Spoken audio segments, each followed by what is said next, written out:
কাজেই নিশ্চিত থাকুন এমন ঘরে ঘরে পরিচিত চার মুখ জেনে শুনে ঢাকা বিমানবন্দর থেকে প্লেনে উঠেছিলেন সাধারণ যাত্রীদের সঙ্গে এবং কক্সবাজার বিমানবন্দরে গিয়ে নেমেছিলেন যে 5ই আগস্ট ডক্টর ইউনূস যখন জুলাই ঘোষণাপত্র পাঠ করবেন মানিক মিয়া অ্যাভিনিউতে বিশাল মঞ্চ বেঁধে, তখন তারা সংবাদ শিরোনামে থাকবেন এবং এই শিরোনাম হবে যে কেন কক্সবাজারে গেছেন জাতীয় নাগরিক পার্টির সারা বাংলাদেশে পরিচিত মুখ, জাতীয় নেতা হয়ে ওঠা এই চার নেতা।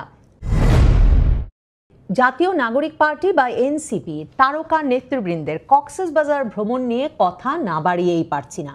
তাদের ভ্রমণ নিয়ে আমার আগ্রহের জায়গা এটি নয় যে কেন জাতীয় নাগরিক পার্টি থেকে তাদেরকে কারণ দর্শানোর নোটিশ দেওয়া হলো, কারণ আপনি আমি সকলেই জানি যে এনসিপি এরকম কারণ দর্শানোর নোটিশ আরও অনেক দিয়েছে, কোনোটারই ফলাফল আমরা জানি না। একটা কথা তো মনে করাতেই হয়, সেই যে সুফি চেহারার সালাউদ্দিন তানভীর, যিনি নাকি পাঠ্যপুস্তক বোর্ড থেকেই কমিশন বাণিজ্য করে নাকি কয়েকশো কোটি টাকা হাতিয়ে নিয়েছিলেন বলে সংবাদ মাধ্যমে খবর বেরিয়েছিল। তখনও এনসিপি তাকে একটা কারণ দর্শানোর নোটিশ দিয়েছিল, তার বিরুদ্ধে কোনো মামলা হয়নি, দুর্নীতি দমন কমিশন কোনো তদন্ত করেনি। এনসিপি একটা কারণ দর্শানোর নোটিশ দিয়েছিল বটে, তবে সেই সালাউদ্দিন তানভীরই যে এখন কোথায় আছেন আর ওই কারণ দর্শানোর নোটিশেরই কি ফলাফল হয়েছে তা আমরা আর জানি না। কাজেই এনসিপির নেতৃবৃন্দের এই কক্সবাজার সফর নিয়ে আমার আগ্রহের জায়গা অন্য। দেখুন এরা কারা, কোন নেতৃবৃন্দ কক্সবাজারে গেলেন। নাসিরউদ্দিন পাটোয়ারি, হাসনাত আবদুল্লাহ, সার্জিস আলম, তাসনিম জারা, এই চারজন আর তাসনিম জারার স্বামী। তো ওই চারজন নেতার কথা যদি ভাবেন, এই হাসনাত, সার্জিস, তাসনিম জারা, নাসিরউদ্দিন পাটোয়ারি, এক কথায় এদেরকে বাংলাদেশের সবচেয়ে পরিচিত মুখ হিসেবে অভিহিত করতে সম্ভবত আমাদের কারোরই দ্বিধা থাকবার কোনো কারণ নেই। গত 1 বছর জুড়ে তারা যত যত কর্মকাণ্ডে নিজেদের লিপ্ত করেছেন এবং যেভাবে বাংলাদেশের সংবাদ মাধ্যমে নিয়মিতভাবে তাদের খবর, তাদের বক্তব্য, তাদের ছবি এসেছে, কাজে এরা যে জাতীয় নেতা, ঘরে ঘরে পরিচিত মুখ, তাতে কোনো সন্দেহ নেই। এহেন চার নেতা নাকি অবকাশ যাপনের জন্য নিরিবিলিতে কক্সবাজার গেলেন। মানে তারা সত্যি ভেবেছিলেন তাদের এই সফর নিরিবিলিতে সম্পন্ন করা সম্ভব? ঢাকা বিমানবন্দরে যে মাত্র তারা গিয়েছেন, বুঝতেই পারছেন কি পরিমাণ আলোড়ন সাধারণ জনগণের মধ্যে, সাধারণ যাত্রীদের মধ্যে তারা তৈরি করেছেন। এরপর তারা একটা সাধারণ বিমানে করেই কিন্তু কক্সবাজার গেছেন। এটা কোন শহর? কক্সবাজারে এমনি আপনি আমি অবকাশ যাপনে চলে যেতেই পারি, কিন্তু ভাবতে পারেন কক্সবাজার হচ্ছে সেই শহর যে শহরে 20শে জুলাই যখন এই জাতীয় নাগরিক পার্টির নেতৃবৃন্দ সভা করতে গিয়েছিলেন, তাদের নিরাপত্তার চিন্তায় উদ্বেগে ডগ স্কোয়াড দিয়ে সেখানকার সৈকত, মোটেল পুরোটা পরীক্ষা করিয়ে সারাক্ষণ ডগ স্কোয়াড মোতায়েন রাখা হয়েছিল যাতে কোনো রকম আক্রমণের শিকার না হতে পারেন গোপালগঞ্জে সাজোয়া যান করে বেঁচে আসা জাতীয় নাগরিক পার্টির নেতৃবৃন্দ। এবং কক্সবাজারে এরপর তাদেরকে সভা করতে রীতিমতো পুলিশের সবচেয়ে দক্ষ, কুশলী, চৌকস যে বাহিনী, সোয়াট বাহিনী নিয়ে যেতে হয়েছিল সরকারকে, যাতে নির্বিঘ্নে এই জাতীয় নাগরিক পার্টির নেতারা সভা করে আসতে পারেন। মানে 2 সপ্তাহ আগে। কেন বলুন তো? গোপালগঞ্জে সমস্যা করে আসবার পর এই নাসিরউদ্দিন পাটোয়ারি কক্সবাজারে গিয়ে বলেছিলেন যে বিএনপির যে কক্সবাজারের নেতা, জাতীয় স্থায়ী কমিটির সদস্য, সিনিয়র নেতা সালাউদ্দিন আহমেদ, তিনি নাকি শিলং থেকে এসেছেন এবং তিনি নাকি আওয়ামী লীগের গডফাদার শামীম ওসমানের মতো কক্সবাজারের গডফাদার বনে গিয়ে সব ব্যবসা থেকে টাকা খাচ্ছেন। এমন কথা শুনে চকরিয়ায় বিএনপির নেতাকর্মীরা প্রথম এই জাতীয় নাগরিক পার্টির নেতৃবৃন্দের বিষয়ে প্রতিরোধ গড়ে তোলে। নাসিরউদ্দিন পাটোয়ারিকে এক্ষণ কক্সবাজার ছাড়তে হবে বলে, এবং তখন কিন্তু সেই চকরিয়ায় আর জাতীয় নাগরিক পার্টি সভা করতে পারে না, সেখানেও তাদেরকে সেনা আশ্রয়ে একটা সেনা ক্যাম্পে গিয়ে কোনো মতে পালিয়ে যান রক্ষা করে কক্সবাজার শহরে আসতে হয় এবং সেখানে তখন ডগ স্কোয়াড দিয়ে তাদের হোটেল টোটেল পরীক্ষা করিয়ে তাদেরকে কোনো মতে নিরাপদে এক রাত রেখে পরের দিন সোয়াট বাহিনী, সেনাবাহিনী সকলে মিলে তাদের সভাটা করিয়ে দেয়। আপনি বিশ্বাস করেন এই নাসিরউদ্দিন পাটোয়ারি, যাকে সালাউদ্দিন আহমেদের সমর্থকরা, বিএনপি নেতাকর্মীরা এক মুহূর্ত কক্সবাজারে থাকতে দেবে না বলে, যাদের জন্য সারা কক্সবাজার জেলা জুড়ে যাদের আচার আচরণ এবং যে দলের প্রতিবাদে বিএনপি নেতাকর্মীরা রাস্তায় নেমে আসে, সেই নেতারা কক্সবাজারে নিরিবিলি অবকাশ কাটাতে গেছেন। কার প্ররোচনায়, কার আমন্ত্রণে এবং কার নিশ্চয়তায় হাসনাত, সার্জিস, তাসনিম জারা, নাসিরউদ্দিন পাটোয়ারি কক্সবাজার গেলেন? আমি আপনাদেরকে সবসময় একটা কথা বলি যে সাধারণ ছাত্র জনতা বলে কিছু হয় না। আমি আপনাদেরকে আরেকটা কথা মনে করাই, ৩রা আগস্টের সেনাবাহিনীর দরবার আর মে মাসে ২১শে মের সেনাবাহিনীর দরবারের সূত্রে যে এই যে দরবারগুলোর খবর আমরা জেনে গেলাম, মানে একটা বৈঠক যেখানে কি আলাপ হয়েছে তার একটা গোপনীয়তা থাকবার কথা, সেটা আমরা কখন জানতে পারি? আমরা তখনই জানতে পারি যখন এটা আমাদের জানানো হয়। দেখুন, হাসনাত আবদুল্লাহর সঙ্গে যে সেনাবাহিনী প্রধানের প্রায়শই দেখা হতো, হাসনাত সার্জিসের সঙ্গে, এবং তারপর এই যে সেনা প্রধান নাকি হাসনাত সার্জিসকে ছেলের মতো দেখতেন, কাজে প্রায়ই দেখা করতেন, এই বিষয়টা আমরা কি করে জানলাম? আমরা সাধারণ মানুষ তখন জানতে পারলাম যখন হাসনাত আবদুল্লাহ সেনা প্রধানের সঙ্গে ফেব্রুয়ারির ওই বৈঠকের সপ্তাহ দুয়েক পরে হঠাৎ ঠিক করলেন তিনি ফেসবুকে সে খবর ফাঁস করে দেবেন, এবং আইএসপিআর এরপর সেনা প্রধানের তরফে আমাদের জানালো যে এমন বৈঠক প্রায়শই সেনা প্রধান নাকি হাসনাত সার্জিসের সঙ্গে করতেন, কারণ হাসনাত সার্জিসকে তিনি ছেলে হিসেবে দেখতেন। কাজেই নিশ্চিত থাকুন, এমন ঘরে ঘরে পরিচিত চার মুখ জেনে শুনে ঢাকা বিমানবন্দর থেকে প্লেনে উঠেছিলেন সাধারণ যাত্রীদের সঙ্গে এবং কক্সবাজার বিমানবন্দরে গিয়ে নেমেছিলেন যে ৫ই আগস্ট ডক্টর ইউনূস যখন জুলাই ঘোষণাপত্র পাঠ করবেন মানিক মিয়া অ্যাভিনিউতে বিশাল মঞ্চ বেঁধে, তখন তারা সংবাদ শিরোনামে থাকবেন এবং এই শিরোনাম হবে যে কেন কক্সবাজারে গেছেন জাতীয় নাগরিক পার্টির সারা বাংলাদেশে পরিচিত মুখ, জাতীয় নেতা হয়ে ওঠা এই চার নেতা। কেন পিটার হাসের নামটা ছড়িয়ে পড়লো বলুন তো? যেহেন প্রথম আলো, এমনকি ধরুন ২-৪টা লোক মরে গেলেও ২৪ ঘন্টা পার হয়ে যায়, খবর দেয় না। মানে পুরান ঢাকায় মিটফোর্ড হাসপাতালের সামনে পাথর দিয়ে পিটিয়ে মারা হলো একটা মানুষকে, সেই খবর বাংলাদেশের সংবাদ মাধ্যম প্রায় ২ দিন প্রকাশ করার সাহস পায় নাই। মানে সে খবর সামাজিক যোগাযোগ মাধ্যমে ভাইরাল হওয়ার পর খবরটা প্রকাশ করতে পেরেছে।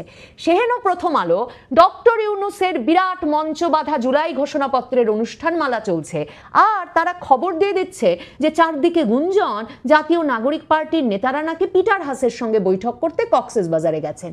এই পিটার হাস নামটা কে খাওয়ালো? কোথা থেকে এলো?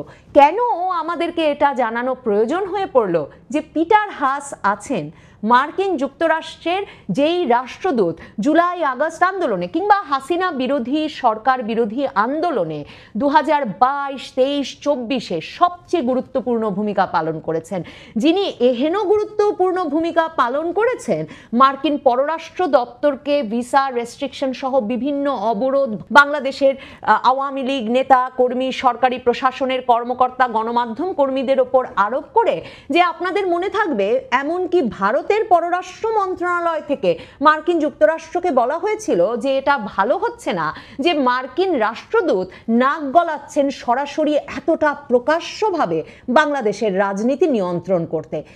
এই এহেন পিটার হাসের নাম, পিটার হাস আছেন হাসনাতের পেছনে, সার্জিসের পেছনে, নাসিরউদ্দিন পাটোয়ারির পেছনে, তাসনিম জারার পেছনে। এই খবরটা উদ্দেশ্যমূলকভাবে কেন ছড়িয়ে দেওয়া হলো? প্রথম আলোর ওই খবরটা যদি পড়েন আপনারা দেখবেন প্রথম আলো বিএনপির নেতাকে, স্থানীয় কক্সবাজারের নেতাকে এগিয়ে প্রশ্ন করছেন এ বিষয়ে, এবং তিনি বলছেন তারা লক্ষ্য রাখছেন কেন ছড়িয়ে পড়লো পিটার হাসের সঙ্গে বৈঠকের বিষয়টি এবং সত্যিই বৈঠক হয় কিনা। প্রথম আলোর সেই খবরটি যদি পড়েন সেখানে পড়বেন যে হাসনাত সার্জিসরা যে হোটেলে গিয়ে উঠেছিলেন ইনানি সৈকতের কাছের রয়্যাল টিউলিপ হোটেল, সেই হোটেলের বাইরে নাকি বিএনপি কর্মী আর গণমাধ্যম কর্মীরা অপেক্ষা করছেন। মানে বিএনপি কর্মীরা পিটার হাসের সঙ্গে বৈঠক, পিটার হাস আছেন এদের পেছনে, এই খবরটির সূত্র হিসেবে কাজ করতে কেন কাজ করলেন? আর প্রথম আলোর মতো প্রতিষ্ঠিত গণমাধ্যম এবং গত ৫ই আগস্টের পর থেকে ভীষণ সাবধানী হয়ে ওঠা গণমাধ্যম কি করে সাহস করলো হাসনাত সার্জিসের বিরুদ্ধে এরকম একটি খবর প্রকাশের? নাকি আমি যেটা সন্দেহ করছি সেটাই সত্যি, যে এটা আসলে হাসনাত সার্জিসের বিরুদ্ধের খবর ছিল না, এই খবর ছিল এটা প্রমাণ করতে যে হাসনাত সার্জিস, তাসনিম জারা, নাসিরউদ্দিন পাটোয়ারির পেছনে আছে মার্কিন যুক্তরাষ্ট্র, এই নেতাদের সেফ এক্সিট দিতে বা রাজনীতিতে অবস্থান পাকাপোক্ত করতে মার্কিন যুক্তরাষ্ট্রের প্রেসক্রিপশন অনুযায়ী কাজ চলছে। আর যেই বিএনপি নেতাকর্মীরা বললেন নাসিরউদ্দিন পাটোয়ারিকে এই কক্সবাজারে অবাঞ্ছিত ঘোষণা করা হলো, যেই বিএনপি নেতাকর্মীরা জাতীয় নাগরিক পার্টিকে দাঁড়াতে না দেওয়ার প্রতিজ্ঞা করলেন কক্সবাজারে, তারা নির্বিঘ্নে এই নেতাদের থাকতে দিলেন কেন? দেখুন, আরেকটা খুব গুরুত্বপূর্ণ ঘটনা ঘটেছে, মানে ভাববার তো কোনো কারণ নাই। রয়্যাল টিউলিপে গিয়ে এই জাতীয়ভাবে পরিচিত নেতারা প্রকাশ্যে গিয়ে উঠেছেন, আর সেখানে পিটার হাস বসেছিলেন, আর পিটার হাসের সঙ্গে বৈঠক হচ্ছিল। এই ঘটনা ছড়িয়ে পড়ার, মানে এই জল্পনা ছড়িয়ে পড়ার পর দেখা গেল সরকারের এক মহাপ্রভাবশালী যিনি সাংবাদিক ছিলেন এবং 2024-এর 5ই আগস্টের পর ইউনূস সরকারের সঙ্গে ঘনিষ্ঠতার সূত্রে এখন ওয়াশিংটনে প্রেস মিনিস্টার পদে নিয়োগ পেয়েছেন, সেই গোলাম মোর্তজা তিনি স্ট্যাটাস দিয়ে দিলেন যে পিটার হাস নাকি জুলাইয়ের শেষে তাদের বাংলাদেশের বিশিষ্ট ব্যবসায়ী এদের সঙ্গে ছবি তুলছেন ওয়াশিংটনের কোন এক ঐতিহাসিক বিল্ডিংয়ে, এবং তার সেই ছবির সূত্র ধরে বাংলাদেশের সংবাদ মাধ্যম খবর করলো যে পিটার হাস কক্সবাজার নাই। আরে পিটার হাসকে যদি এই 4 নেতার সঙ্গে বৈঠক করতে হয়, তাহলে তাদেরকে এমন একটা মানে আলোড়ন তুলে কক্সবাজার পর্যন্ত যেতে হবে, আর 5ই আগস্টের দিনেই যেতে হবে? পিটার হাস যে কোনো বার্তা দিতে হলে তো নানাভাবেই তাদেরকে সেই বার্তা পৌঁছতে পারেন। এই যে গোলাম মোর্তজা আবার প্রমাণের চেষ্টা করছেন, সরকারের এই প্রেস কর্মকর্তা যে প্রমাণের চেষ্টা করছেন পিটার হাস তাদের সঙ্গে ছিলেন না, কিন্তু এদিকে পিটার হাসের সঙ্গে বৈঠকের খবর ছড়িয়ে পড়ছে। আমার মনে হয় তাতে আরেকটা বিষয় স্পষ্ট হচ্ছে, পিটার হাস বাংলাদেশের রাজনীতিতে এখনো কতটা গুরুত্বপূর্ণ সেটা আমাদেরকে জানান দেওয়ার চেষ্টা হচ্ছে। মানে পিটার হাস যে বাংলাদেশের রাজনীতিতে কতটা গুরুত্বপূর্ণ তা নিয়ে আমাদের এমনিও কোনো সন্দেহ ছিল না, কারণ জুলাই মাসে এই বাংলাদেশের রাষ্ট্রদূত হিসেবে তার কাজের মেয়াদ শেষ হয়। এরপরে সেপ্টেম্বরে ডক্টর ইউনূসের আমলে তিনি ফিরে আসেন এই বাংলাদেশে মার্কিন যুক্তরাষ্ট্রের অন্যতম বৃহৎ এলএনজি কোম্পানি এক্সেলারেট এনার্জির প্রধান পরামর্শক হিসেবে। এগুলো যে রাজনৈতিক নিয়োগ, পুরস্কারমূলক নিয়োগ, সেগুলোতে আসলে মার্কিন যুক্তরাষ্ট্রের প্রশাসনের ভেতর কিংবা আন্তর্জাতিক বাণিজ্যে কোনো রাগ ঢাক থাকে না। আর ডক্টর ইউনূস এরপরেই ঘোষণা দিয়ে দেন যে তার সরকার অনেক বেশি বেশি এলএনজি কিনবে। কিন্তু পিটার হাস আমেরিকায় বসে এখনো জাতীয় নিরাপত্তা উপদেষ্টা, বাংলাদেশের মেঘনা গ্রুপের মালিক, যাকে নাকি শত কোটি টাকা পাচারের অভিযোগে দুদক তদন্ত করছে এবং যার উপর নাকি বিদেশ যাওয়ায় নিষেধাজ্ঞা আছে, এদের সবার সঙ্গে পিটার হাস কেন সেলফি তুলছেন? এই প্রশ্ন তো উঠতেই পারে, কারণ ওই ছবিগুলো তোলা হয়েছিল আসলে এটা জানান দেওয়ার জন্যে যে বাংলাদেশের ডক্টর ইউনূস সরকারের ওপর এবং বাংলাদেশের আগামীর রাজনীতি কিভাবে চলবে এই বিষয়ে যে মার্কিন যুক্তরাষ্ট্রের আশীর্বাদ, মার্কিন যুক্তরাষ্ট্রের সংশ্লিষ্টতা, মার্কিন যুক্তরাষ্ট্র এবং পিটার হাসের একেবারে প্রত্যক্ষ অবদান অব্যাহত আছে সেই বিষয়টি আমাদের জানান দেওয়ার জন্য। দেখুন, হাসনাত সার্জিস হচ্ছেন জাতীয় নাগরিক পার্টির সেই দুই নেতা, যেই দুই নেতা জুলাই ঘোষণাপত্রের মাধ্যমে মুজিববাদী সংবিধান বাতিল করতে হবে এই দাবিতে সবচেয়ে উচ্চকণ্ঠ ছিলেন।